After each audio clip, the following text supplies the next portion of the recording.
Tamang-tama, natapos ka ng education, nakapagturo ka.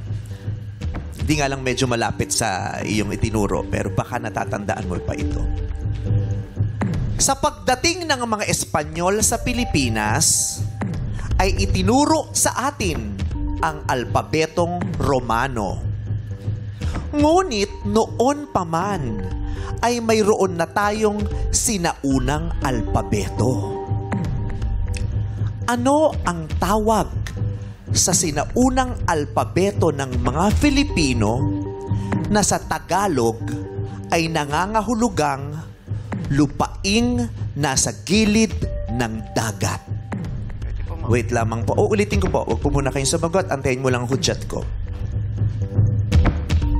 Ano ang tawag sa sinaunang alpabeto ng mga Filipino na sa Tagalog ay nangangahulugang lupaing nasa gilid ng dagat? Ito rin po ay nangangahulugan sa Tagalog ng spelling.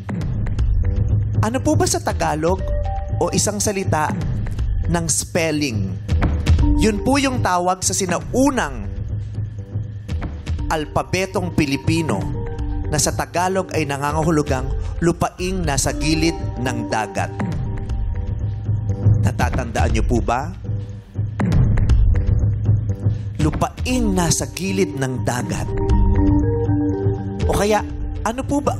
Ano ba sa Tagalog yung spelling? Yun na lang. Tatandaan niyo po ba? Tanggalin mo na sa isip mo ang alibata. Alibata is not the correct answer. Pinagdiskusyonan kasi yan kung ano ba yung totoong sinaunang alpabeto. Yung alibata ba o yung...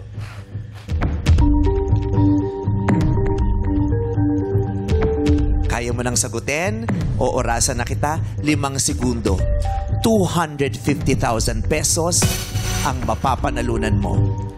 Ano ang tawag sa sinaunang alpabeto Pilipino na nangangahulugan sa Tagalog ng lupaing nasa gilid ng dagat? Go, Joseph! Baybayin! Baybayin is correct!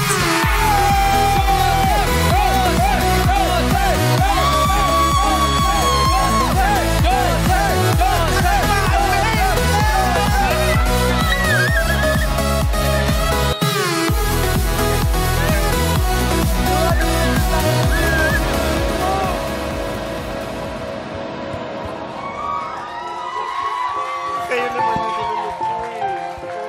Kayo sinunod ko. Salamat sa tiwala.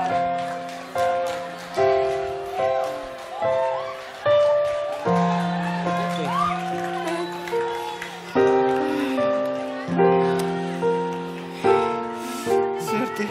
Thank you, Lord. Thank you po. Ano pong tumatakbo sa utak ninyo ngayon? Congratulations, Joseph. Maraming salamat po. Thank you. Actually, kasi pumunta pa po ako ng Quiapo sa Nazareno kahapon. At saka, tanggap ko naman po that nung pakatawag pa lang po sa akin, pag-interview pa lang, sabi ko, swerte na ako eh. Doon pa lang po. At yung makapunta po rito, panalo na po ako.